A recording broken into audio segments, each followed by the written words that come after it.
যখন তোমার পরিচিত কোনো ব্যক্তি চলে যায়, দোয়া করো, দোয়া করো, দোয়া পাইবা। দোয়া করো না, তোমার জন্য দোয়ার মানুষ থাকবে না। আমার দাদি যখন ইন্তেকাল হলেন, আমার কাকার বাসা উথুলি, আব্বা তখন এই সবাইকে নিয়ে গেলেন, আর আমাকে বললেন, তুমি আসো, তোমার বন্ধু বান্ধব সবাই নিয়ে আসো, দোয়া করো, দোয়া পাইবে, দোয়া করো, দোয়া পাইবে। প্রত্যেকটা কথা আমার সেগুলো আমার মনে আমার আছে। সেই দোয়ার জন্য আমার দাদা অনেক বড় মস্ত বড় আল্লাহ পাকের একদম ওলি ছিলেন। তার উপদেশ আব্বাকে দিয়েছেন, ওই উপদেশ সম্বল বানাইয়া এই যে ঘুরি, বেশি এলেম নাই, এত বেশি এলেম তালাশ করো না, যারা এলেম শিখা হজম করছে ওই মানুষ কেতাবের পিছে কিছু কিছু ঘুরো।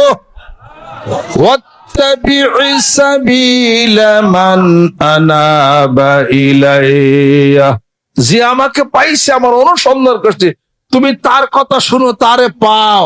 ও কোন মাস দেখি অতএব যে নাকি যার জীবনের অভিজ্ঞতার আলো দিয়া, সাধারণ লব্ধ জ্ঞান দিয়া জীবনে অনেক কিছু যে অর্জন করছে, এক পাতায় 6 মণ, এক পাতায় 9 মণ, আর 9 পাতায় হলো 6 মণ তামকের হিসাব। কথা খেয়াল করছেন? কেন? প্রবাদে আসছে, 1 হাত অন্তর 10 হাত অন্তর 1 হাত খায়, কলা রয়েও তুমি চাষি ভাই, কলা রয়ে না কেটো পাত, তাতেই কাপড় তাতেই ভাত। প্রবাদ হয়ে আসছে যুগ যুগ ধরে আল্লাহর ওলিরা মনীষীরা যারা আছেন, যুগ যুগ ধরে কিছু কিছু জিনিস তারা প্রমাণ করেছেন সাধারণ লব্ধ জ্ঞান দিয়া। সেইটা ছোট আকারে আপনারা আমার কাছে বলেন, যেরকম সুবহানাল্লাহ। বছরে একবার এখানে আমরা আসি, কেন? দোয়া করার জন্য না, দোয়া পাওয়ার জন্য। কথা ঠিক কিনা বলেন?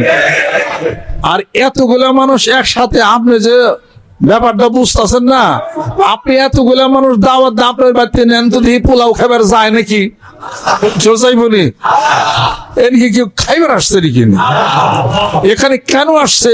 আত্মায় খবর মিলতেছে আসছে কেন।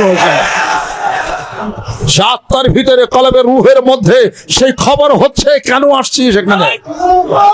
এখানে গান গাওয়ার জন্য না, এখানে ড্যান্স দেওয়ার জন্য না, এখানে খাওয়ার জন্য না, এখানে অন্য কোনো শিরক বেদাত শিক্ষা দেওয়ার জন্য না। এখানে আল্লাহর ওলিদের সমাগম যেখানে হয়, আল্লাহর ওলিরা আশিক এবং পাগলেরা যেখানে আসে, জিকির আজকার করে, নিঃসন্দেহে আল্লাহর রহমতের বৃষ্টি বর্ষণ সেখানে হয়। যেরকম সুবহানাল্লাহ।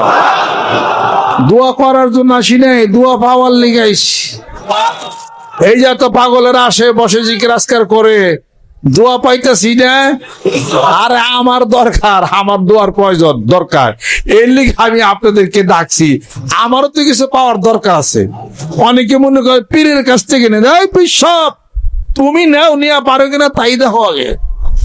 আমি আমার লাভের চিন্তা করি, আপনার লাভেরও চিন্তা আপনি করেন।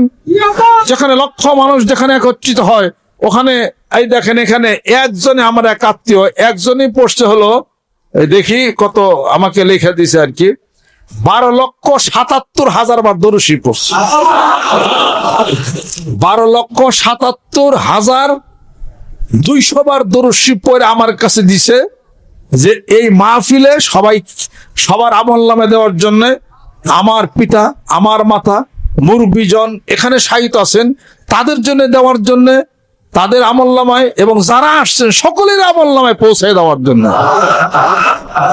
আপনি 5,000 টাকা দেন না, একজন দিয়ে 12 লক্ষ দরুদ শরীফ আপনার পড়ে দেন কি? এরপরে লা হাওলা ওয়ালা কুওয়াতা ইল্লা পড়ছে 1,24,600 বার। লা হাওলা ওয়ালা পড়ছেন, দোয়া ইউনুস পড়ছেন 4 লাখ বার। সুবহানাল্লাহ।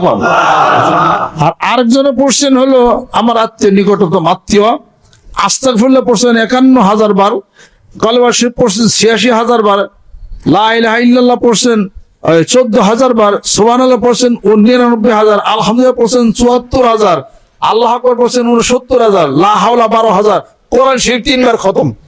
এটা 2 জনের হিসাব খালি কইলাম, আর কত হিসাব এখানে জমা হয়েছে। কয়েক কোটি বার দরুদ সালাম করা হয়েছে, কয়েক হাজার কোরআনুল কারীম খতম করা হয়েছে একটা মাহফিলকে কেন্দ্র করে।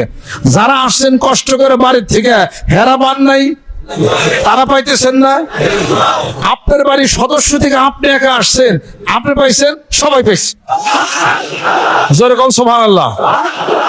আর এই সব একজন মানুষকে কেন্দ্র করে যে তার জীবনে নিশ্চিত সমস্ত ঘাম ঝরানো পয়সা এবং টাকা দিয়া বিশাল এই দরবার যিনি প্রতিষ্ঠা করলেন, তিনি এখানে শায়িত আছেন, তার পবিত্র রূহের উপরে আমরা সব রেসারি করতেছি। যেরকম সুবহানাল্লাহ। আর একজন আরেকজনের জন্য দোয়া করতেছি। আর আমি যে আয়োজন করে লোকজন বসলাম, আমি কিছু পাই কিনা? আমারও তো পাওয়া কিছু আছে। তবে এইটার উদ্দেশ্য করে কোনো বিজনেসের কোনো খেয়াল করে আমি আপনাদেরকে কিন্তু ডাকি আমি নাই। এটা আপনারা বিশ্বাস আপনাদের করতে হবে। এই ধরনের কোনো কুখেল আমার এর মধ্যে আমার এটা নাই। যদি থাকতো সিস্টেম অন্যভাবে পরিচালনা করতাম। কথা ঠিক কিনা বলেন? বরং চাই আল্লাহর আসেন, আল্লাহর পাগলের আসেন, আপনারা কষ্ট করে আসেন, কষ্ট করেন, খাওয়া দাওয়া কষ্ট, বাথরুম ল্যাট্রিন অথবা ঠিক নাই।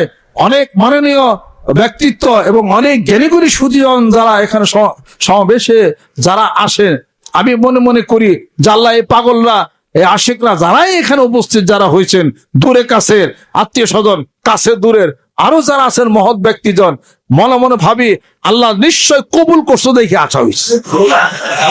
আল্লাহর পক্ষ থেকে কবুলকৃত আল্লাহর আশিক পাগলরা এই জন্য ভাগ্য হয়েছে এমন একটা মজলিসে হাজির হওয়া। যেরকম সুবহানাল্লাহ। এইটার প্রতিদান পাওয়া যাবে কবরে যাইয়া, বোঝা যাবে এই জিনিসটা। ওই যে জমা হইতেছে, সুবহানাল্লাহ, ওই যে জমা হচ্ছে। তাই 2000 সালের মে মাসে চলে গেলেন আল্লাহর ওলি, এই আধ্যাত্মিক জগতের এই নায়ক চলে গেলেন শোক সাগরে ভাসায়া। আবার একটা শান্তির ঠিকানাও দিয়ে গেলেন, দরবারটা যেন নষ্ট না হয় সেই মর্মে আমি নগণ্য বান্দা, আমাকে বসে দিয়ে উপলক্ষ মাত্র, কথা খেয়াল করছেন, উপলক্ষ মাত্র, আমি কিছুই না, উপলক্ষ মাত্র সেই জিনিসটার হাইলটা খুব কষ্ট করে ধরে রাখছি, কষ্ট করে ধরে রাখছি। আপনাদের আদর, স্নেহ, মায়া, মমতা, ভালোবাসায় সিক্ত হয়ে আমি কষ্ট করে এই কাজটা আমি পরিচালনা করতেছি। সকলের নিকট আজকের দোয়ার মাহফিলে দোয়া প্রার্থী, আল্লাহ যেন আমার হাত বাড়িয়ে দেন। আমি দোয়া করি আল্লাহ পাক আপনাদের হায়াত যেন বাড়িয়ে দেন। আল্লাহর কাছে দোয়া করেছি জুমার নামাজের পরে, আল্লাহ হাতকে ফিরাইও না, সবার হায়াত বাড়িয়ে দাও, 300 বছর হায়াত করে দাও, ঘরে ঘরে মানে সম্মানী বানিয়ে দাও, রহমত করে দাও, বরকত করে দাও। আমাদের পিতামাতা আত্মীয় যারা ইন্তেকাল করেছেন কবরগুলোকে বেহেশতের বাগান বানিয়ে দাও।